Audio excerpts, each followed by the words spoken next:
Before I left Deadwood in Dakota Territory, I saw the beginning of winter and the end of a man.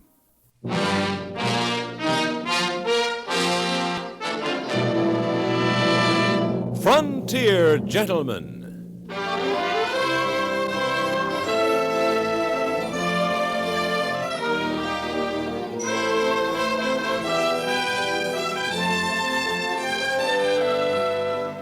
Herewith, an Englishman's account of life and death in the West. As a reporter for the London Times, he writes his colorful and unusual stories. But as a man with a gun, he lives and becomes a part of the violent years in the new territories. Now, starring John Dehner, this is the story of J.B. Kendall, Frontier Gentleman.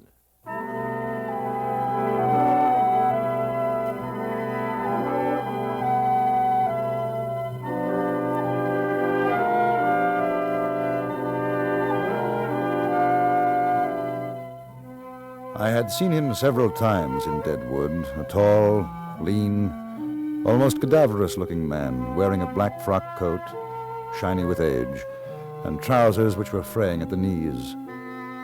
He would walk through the streets, lips moving in soundless words, seemingly oblivious of the turmoil and bustle surrounding him. It was a few days before my departure from Deadwood that I met him, and then, under rather unusual circumstances. I had gone to the gunsmith, Mr. Josiah Mellett, who was repairing some defect in my gun. Good morning, Mr. Kendall. Good morning, Mr. Mellett. Is my gun ready? Yes, sir. It was the pawl spring was mostly the trouble. I replaced the mainspring, too. She was a mite on the weak side. I smoothed the action down some like you asked. Want to see how she feels?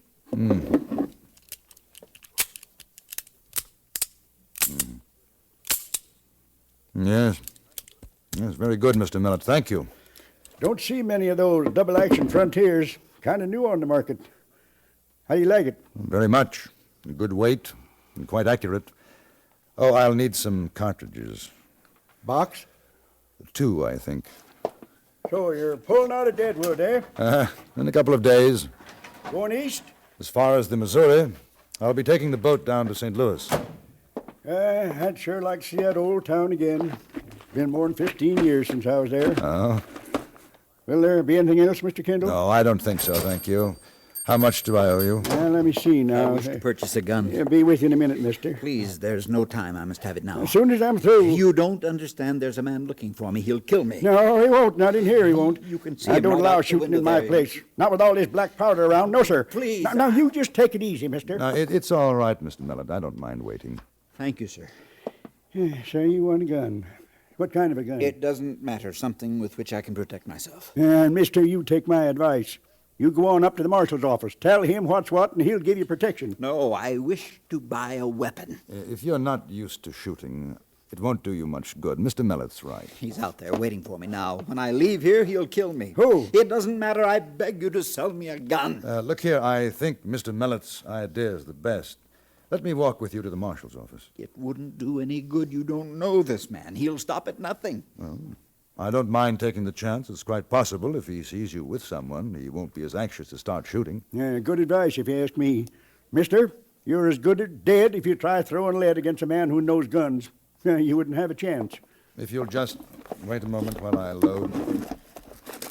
$3 will about do it, Mr. Kendall.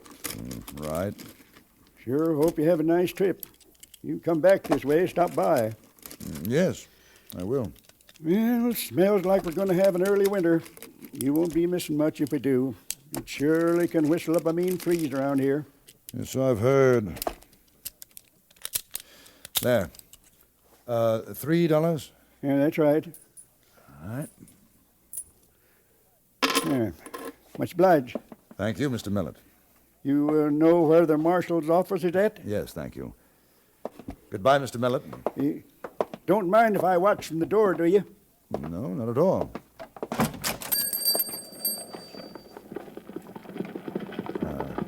Do you see him? Yes. Across the street. Ah, yes. So long. Thanks again, Mr. Mellett. Do you mind my asking why he wants to kill you? It's a thing that happened some years ago, a private matter. Oh, I'm sorry, Mr. Yorby. Thomas Yorby. Mr. I'm Yorby. very grateful to you. Mr. Kendall, isn't it? Yes. The marshal can't help me. Nobody can. Sooner or later he'll do it. He'll find me, kill me. He swore he would. Slow down, Mr. Yorby. He's crossing over. Now listen to me. If he starts shooting, lie down.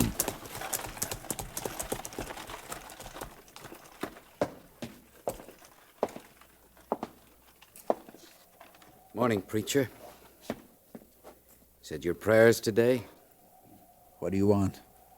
What do you think? You mind standing to one side, mister? I've come a long way to kill this fella. He's not armed. Doesn't matter none. Get out of the way. I don't like murder. Me neither. But shooting the preacher ain't murder. It's a kindness. I hate to meddle in a private affair, but Mr. Yorby asked for protection. I feel bound to see him safely to the marshal's office. I got no quarrel with you. Nor I with you. But I'm not letting you shoot an unarmed man. I won't take no chances swapping shots with you, mister. You might just be good enough to beat me. I got too much to live for. You're lucky, preacher. You're lucky you talked this fella into helping you. But he better stay almighty close to your side, 'cause when you're alone, I'm coming looking for you. And next time I'll get you.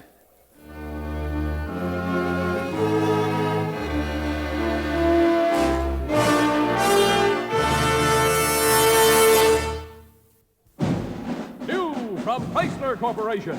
The cars that can do in 59, that can do what they look like they can do. They're the cars of the forward look. 59, they can do more than other cars can do. For you, drive the cars that can do. Drive the cars that can do. Plymouth, Can do. Dodge, Can do. DeSoto, Can do. Chrysler, Can do. Imperial. Can do.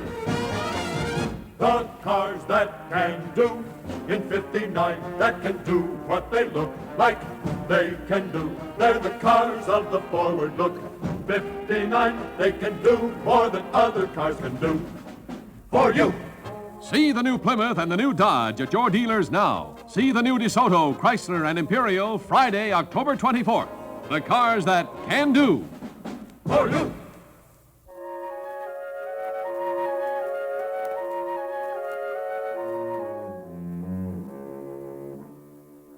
The stranger was a man of somewhat slight stature, hair graying. As he walked away, I noticed that he had a limp. Then he disappeared into a saloon. My companion, Thomas Yorby, passed a shaking hand across his face.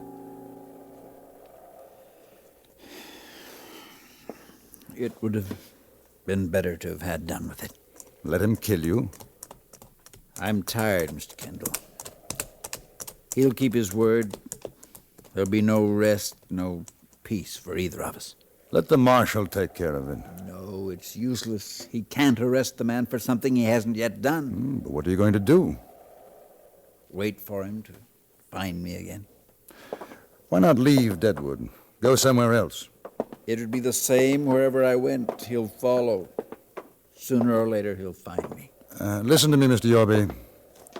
I don't know what you've done, but I shan't sleep very well at night unless I do my best to see you're not murdered.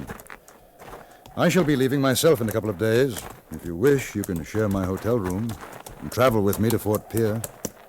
You have no reason to do this. For all you know, he may have every right to want to kill me. That's possible. But in the meantime, we better get you off the street before he changes his mind and shoots us both in the back.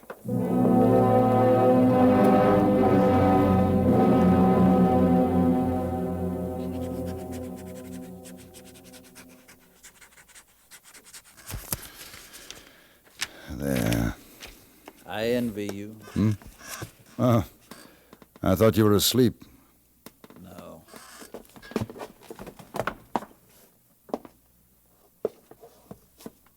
Mr. Yorby, there's one thing I should like to know. That man called you preacher. Are you A minister? I was. Ah. His name is Boyd Greer. I married his sister. She died in Hayes City. He blamed me for it. That was 5 years ago. You say you were a minister?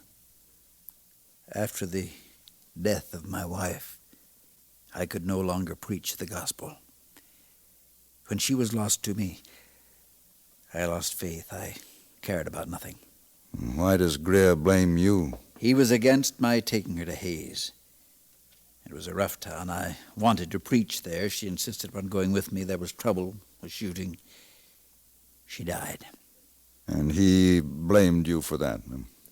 After her death, I left Hayes, wandering, finding enough work to keep myself alive.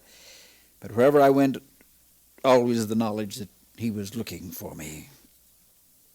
Now he's found me. And there's nothing else? Yes. It's the thing that keeps me from sleeping in the night. The knowledge that the shooting could have been prevented. How did she die? Years ago, there was a young man who had come out of the war knowing only how to kill. He joined other young men who had the same emptiness of purpose. They drifted to Arizona Territory and on north into Kansas. The young man was called the Terrigo Kid. He knew how to use a gun. The others followed him. Then one day he heard an old man, a preacher. He heard the words, and he knew that his life was meaningless. He threw away the gun. He swore never to use it again. He studied with that old man, and he learned about good. He became a preacher and met a woman who loved him. You were the Terrigo Kid. In Hayes City, I was with my wife preaching in a saloon. She had a sweet voice, sang the hymns. Then somebody recognized me. There were words. It happened so quickly. A gun was put into my hand, and there was shooting. When it was finished, the man who knew me was dead, and she was dead, too. I threw down the gun and ran away. Does Greer know about the Terrigo Kid? He found out. When you came to the gunsmith shop to buy a gun, you were going to kill him? I couldn't. I knew I couldn't. That's why I let you talk me out of it. If you had a gun? He would be dead now. I'd rather die myself than that. Stay here. Where are you going? To find Greer. He won't listen to you. Why should he? I don't know, but he might. It's better if I face him myself alone and stop running. I've sinned.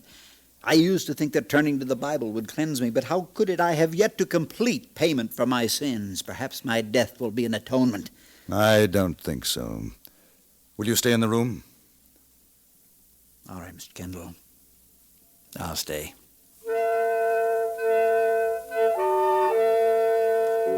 I left the hotel and walked back to Main Street, to where I'd seen Greer go into the saloon. I found him there, sitting at a table in a dark corner, staring moodily into a glass of whiskey. Is he hiring guns now? No, I came to talk. I have nothing to say to you. Are you drunk? No, I can't get drunk. If you kill him, will it bring back your sister? She'll rest easier. Will you? He lied. Coming into the house, that oily tongue, preaching about God, and all the time knowing what he'd been, what he was. A man can change. Not him. My sister was a nice girl. Pretty. She could have married a decent man, had kids. She could be alive today. He killed her as sure as if he shot her himself. Taking her to Hayes, throwing lead. Yes, he told me about it. Maybe he wasn't to blame. You finished what you come to say? He was going to buy a gun and shoot it out with you. He didn't. Gun shy. No. He says he could kill you in a gunfight. I'm inclined to believe that he could. You'll never get the chance. Seems to me you're taking a lot on yourself, sitting in judgment. There isn't anybody else to do it. The law won't. The law might be more just. The law's wrong. And what does the law say about a man who kills in cold blood? It's execution. There's the difference. All right. Now I'll tell you something. I don't think you'll do it. Don't you push me too hard, mister. I might take my chances with you first. I'll make it easy for you.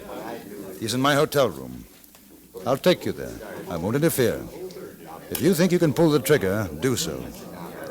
I say you won't, because you know it'll be murder, and they'll hang you for it. You lead the way, mister.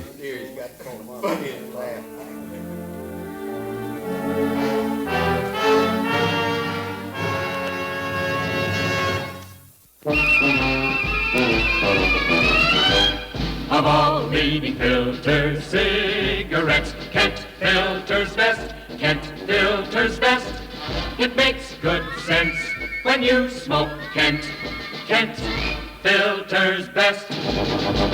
Of all of the brands of cigarettes, Kent tastes the best, Kent tastes the best.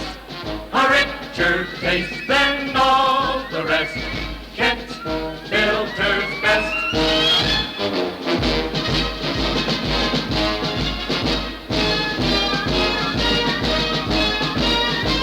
It makes good sense when you smoke Kent.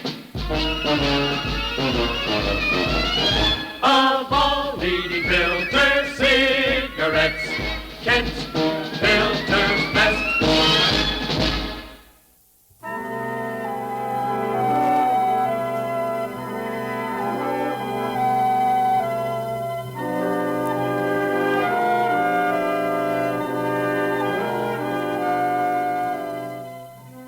The sky was overcast as we walked up the main street of Deadwood to the hotel. There was a chill in the air, and the steep slopes on either side of the road closed in over us, oppressive, dark. After talking to Greer, seeing him, I had reasoned that in my presence he would not kill his brother-in-law, even if given the chance. It was a risk, but the risk of allowing the two men to meet alone was greater. We walked down the shadowy hallway to my room.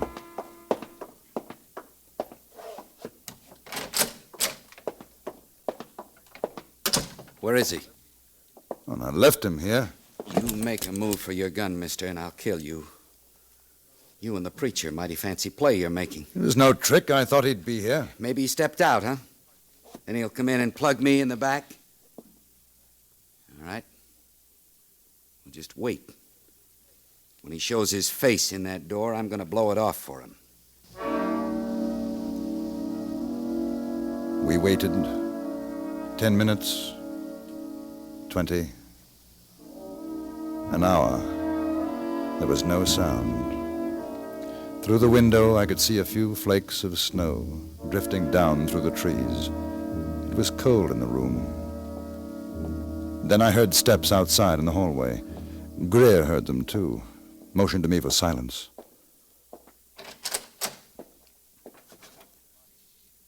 Come on in, preacher.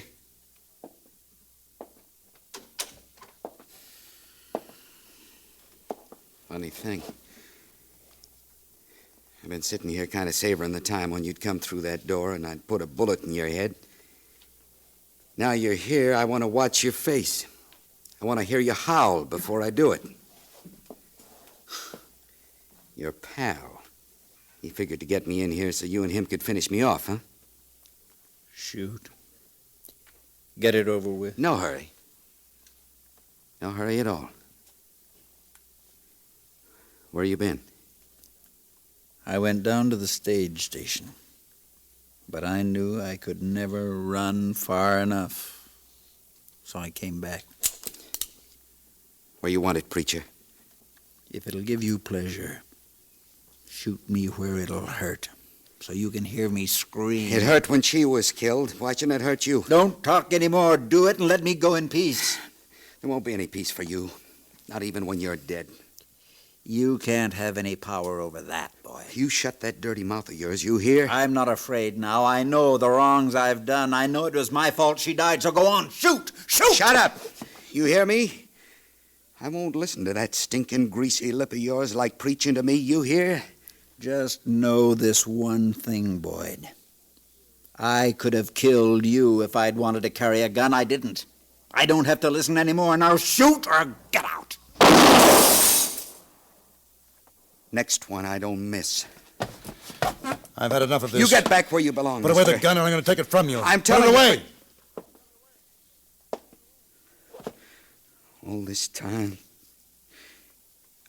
All this time, Wasted time. I've wanted to kill him. Couldn't think of nothing else. Listen to me, Boyd. I'll never be able to forget. I loved her. Because of me, she's dead. I think I'm sorry you didn't shoot me. Then I wouldn't have to remember.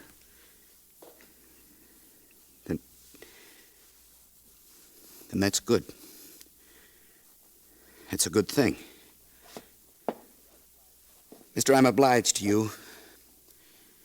I'm much obliged.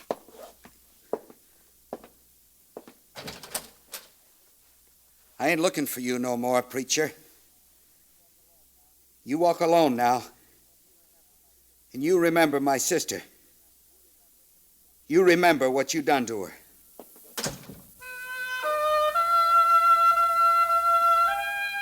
Thomas Yorby stood looking at the door for a moment. Then, without a word, he opened it and went out. I watched from my window and saw the tall figure with head bent go out into the cold street, threadbare, shiny coat. He walked away and was lost in a swirl of snowflakes.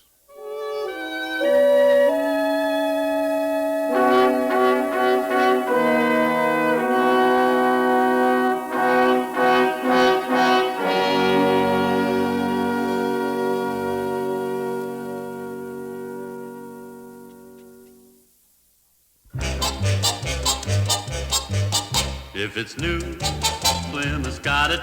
Got it. The 59 Plymouth's got it if it's new. If it's new, if it's new. The 59 Plymouth is at your Plymouth dealers now. It's new, it's wonderful, and it's here. New styling to make your heart sing. Plymouth for 59 has that fine car look.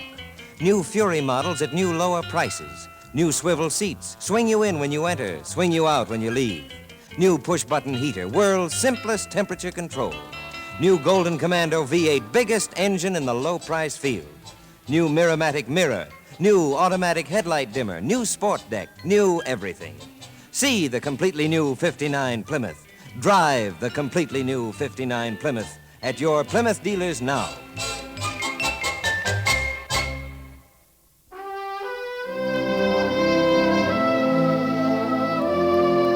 Frontier Gentleman was written, produced, and directed by Antony Ellis and stars John Dehner as J.B. Kendall. Featured in the cast were Waldo Epperson, Richard Perkins, and Ray Woods. Join us again next week for another report from the Frontier Gentleman. Bud Sewell speaking.